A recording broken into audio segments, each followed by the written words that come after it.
जी नाज़रीन, welcome back. मैं फैसल अली एक बार फिर आपकी खिदमत में मौजूद हूँ। पुंछ के अहम तरीन हलकों के हवाले से पिछली नशिस्त में हमने 2 हलके आपके सामने रखे थे, अब्बासपुर और हजीरा, LA-18 और LA-19। इस नशिस्त में 2 अहम तरीन हलके आपके सामने रखेंगे, जिसमें सबसे पहले LA-20 की हम बात करने जा रहे हैं। अली सोजल पुंछ 3 अहम तरीन हलका है। पाकिस्तान मुस्लिम लीग नून से यहाँ हाजी रशीद इलेक्शन लड़ रहे हैं। पाकिस्तान तहरीक इंसाफ से सरदार खताब आज़म हैं। फिर पाकिस्तान पीपल्स पार्टी के पुराने सियासी कारकुन चोटी के उम्मीदवार सरदार याकूब खान साहब हैं। मुस्लिम कॉन्फ्रेंस से सरदार हारून रशीद हैं। तहरीक लब्बैक से और आज़ाद भी एक उम्मीदवार यहाँ से मौजूद है, और कुछ दीगर यहाँ पर जो सियासी जमातें हैं उनका भी कहीं ना कहीं वोट ज़रूर मौजूद है। मुर्तज़ा दुरानी साहब से इस हलके पर इनकी तज्ज़िया लेंगे और इनकी जो एक्सपर्टीज़ रही हैं, ज़ाहिर है इससे पहले इलेक्शंस ये कवर करते आए हैं। सर, जो सरदार याकूब खान साहब का ये हलका है, ज़ाहिर है वो प्रेसिडेंट रह चुके हैं। कितना असर और सूख है उनका इस हलके में, क्योंकि वो 2 जंगों से इलेक्शन लड़ रहे हैं, और ख़ासा ये भी डिबेट का हिस्सा होता है। अली सोजल का ये हलका बड़ा अहम है। LA-20 इस वक्त भी काफ़ी गर्मा गर्मी है यहाँ पर, तो क्या देख रहे हैं आपको, और पहले क्या होता रहा यहाँ, ज़रा नाजरीन को बताइए। जी फैसल साहब, ये हल्का जो है ये अली सोजल और रावलाकोट शहर, इन दोनों को डिवाइड करके जो है वो नया हल्का बनाया गया रावलाकोट सिटी का।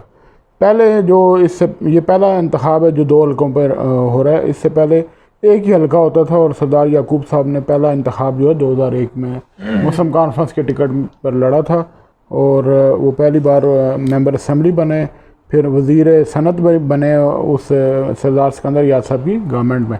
तो ये एक ही हल्का, इसकी ये डायमेंशन थी कि ये कहा जाता था कि सरदार याकूब साहब जो है वो अली सोजल से अपने घर से जो है वो 5 से 7 हज़ार वोट लेके निकलते हैं, तो शहर तक उनका हल्का क्लियर हो जाता है। और इस उनके साथ सरदार खालिद इब्राहिम साहब जो बहुत बड़े जो नाम था, बहुत बड़ा पुंछ की धरती का, और एक किरदार के भी गाजी थे। तो सरदार खालिद इब्राहिम मरूम जो हैं वो इनका मुकाबला होता था, और रवायती ये उम्मीदवार सरदार याकूब साहब थे। इससे पहले यहाँ से जो है वो खालिद इब्राहिम साहब ने जब 96 में सरदार इब्राहिम साहब सदर रियासत मुंतखब हुए, तो जब बाई इलेक्शन हुआ यहाँ पे, तो यहाँ पे सरदार अल्ताफ़ साहब जो हैं वो सरदार अशरफ साहब जो हैं वो मरूम, उनको टिकट दिया गया, और बाई इलेक्शन में वो कामयाब हुए थे।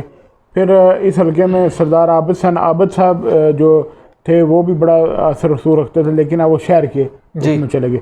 अली सोजल की हद तक हम बात करें तो इस वक्त सरदार याकूब पाकिस्तान पीपल्स पार्टी के जो कैंडिडेट हैं वो इस वक्त काफ़ी मजबूत कैंडिडेट हैं, बहुत मजबूत सदर रियासत भी रह चुके, वज़ीर आज़म भी रहे रियासत के, और 20 साल से वो पॉलिटिक्स में हैं। 2001 से 2021 उनका 20 साल का ये सफ़र है, और उन्होंने काफ़ी काम किया अपने इलाके में।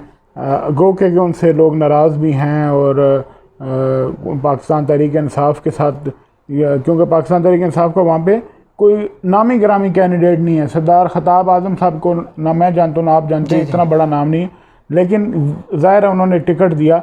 उनके मुकाबले में पाकिस्तान मुस्लिम लीग नून के जो हाजी रशीद साहब हैं वो उनका बड़ा असर रसूख है, वो वहाँ के मकामी भी हैं, और फाइनेंशियली भी जो माली तौर पर भी हाजी याकूब साहब का वो मुकाबला कर सकते हैं। तो इस वक्त मुकाबला जो नज़र आ रहा है वो PMLN और पाकिस्तान पीपल्स पार्टी का है। यहाँ पे PTI जो है वो एग्जिस्ट नहीं करती। अलबत्ता यहाँ पे एक डॉक्टर इरफान अशरफ जो हैं वो आज़ाद उम्मीदवार हैं, जी उनके बारे में इतला है कि वो काफ़ी हद तक जो है वो वोटरों को अपने साथ मिलाने में शामिल, और यूथ को काफ़ी इंगेज कर रहे हैं, लोगों को अट्रैक्ट कर रहे हैं, लोगों के साथ वो इंटरेक्शन कर रहे हैं। तो मुझे लगता है कि वो भी काफ़ी हद तक जो है सरदार याकूब साहब को नुकसान पहुँचाएंगे। अलबत्ता इस वक्त तक ये जो है हल्का वो सेफ़ है, और वो सेफ़ है हाजी याकूब साहब के लिए, पाकिस्तान पीपल्स पार्टी के उम्मीदवार। और हाजी याकूब साहब चूँकि 2 हल्कों से इलेक्शन लड़ रहे हैं, 2 ही हैं। एक ही हल्का होता था जिसको डिवाइड करके 2 बना दिए गए, उनके लिए तो 2 नहीं है, एक ही है मैं समझता हूँ। लेकिन अली सोजल जो है उनका गढ़ होता था, यहाँ से वो होम टाउन से वो अपने वोट लेके निकलते थे, तो शहर तक वो अपने पोलिंग स्टेशन क्लियर करते जाते थे। इस बार सिचुएशन सूरत हाल ज़रा मुख्तलिफ है। अब उनको अपने पहले इंगेज कर दिया गया अली सोजल में, और इसलिए वो शहर में इतना ज़्यादा शायद उनको मौका ना मिले कैंपेन चलाने का। बहरहाल मुझे लग रहा है कि ये सीट जो है वो पाकिस्तान पीपल्स पार्टी जो है वो ले लेगी। रियासती जमातें, मुस्लिम कॉन्फ्रेंस और जम्मू कश्मीर पीपल्स पार्टी, इनके भी 2 उम्मीदवार हैं। ज़ाहिर है इनका कोई असर और सूख है, कोई थोड़ा बहुत वोट अगर ये लेंगे तो किसका अपना ही लेंगे। देखें ये तो ज़ाहिर है हाजी रशीद साहब ही और सरदार याकूब साहब, ये मुस्लिम कॉन्फ्रेंस कोई छोड़ के दूसरी जमातों में गए जी। पहले मुस्लिम कॉन्फ्रेंस में रहे हाजी याकूब साहब, उन्होंने फिर मुस्लिम कॉन्फ्रेंस छोड़ी तो पाकिस्तान पीपल्स पार्टी ज्वाइन की। 2011 के इलेक्शन में उन्होंने पहला टिकट लिया पाकिस्तान पीपल्स पार्टी का, वो वहाँ से इलेक्शन जीत कर तो प्रेसिडेंट AJK बने। फिर उन्होंने अपनी बेटी जो है वो फरजाना याकूब को बाई इलेक्शन में टिकट दिलवाया, तो फरजाना याकूब ने भी बाई इलेक्शन विन किया। तो हाजी रशीद साहब भी मुस्लिम कॉन्फ्रेंस से गए, हाजी याकूब साहब भी मुस्लिम कॉन्फ्रेंस की पैदावार हैं। तो ये जो बाकी कैंडिडेट हैं वो शायद थोड़ा बहुत तो जमाती वोट ले लें, लेकिन असल जो है ना वहाँ शख्सियात का वोट है जी।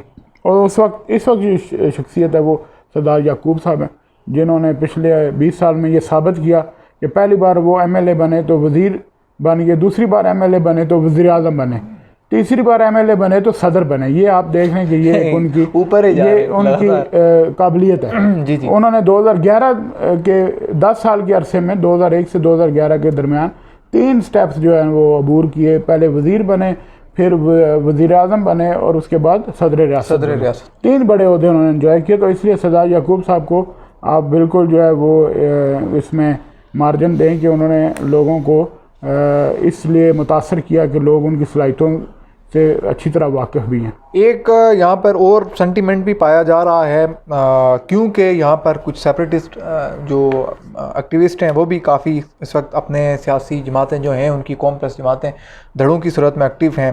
तो कुछ रैलीज़ हमें देखने को मिली थी इस हल्के के अंदर। जो लोग बाइकआउट करने जा रहे हैं इस हल्के से, अंदाज़न कितना एक वोट जो है वो लॉस होगा, या जो नौजवान नहीं देने जा रहे वोट? मेरा नहीं ख्याल है कि जो देखें इलेक्शन प्रोसेस से अगर आप बाहर चले जाते हैं तो फिर वो नुकसान और फ़ायदे का कोई उसमें सवाल नहीं पैदा होता जी। आप जब तक इलेक्शन की दौड़ में हैं फिर आपको पता चलता है कि घोड़ा भी हाज़िर, मैदान भी हाज़िर है। अभी आप इलेक्शन से निकल जाते हैं, आप बाइकआउट कर देते हैं, तो उसका मतलब है कि आपके पास अवामी क़ुव्वत नहीं है, आपको लोगों की एक्सेप्टेंस नहीं है आपके लिए। तो इसलिए फिर आपको बाइकआउट का एक ऑप्शन लेना पड़ता है। तो मेरा ख्याल है कि इनका इतना बड़ा वोट बैंक नहीं है। वैसे न्यूसेंस वैल्यू उन्होंने क्रिएट की हुई है जी जी। अदरवाइज वहाँ पे पब्लिक के लिए कोई वोट बैंक नहीं है। बहुत शुक्रिया दुरान साहब।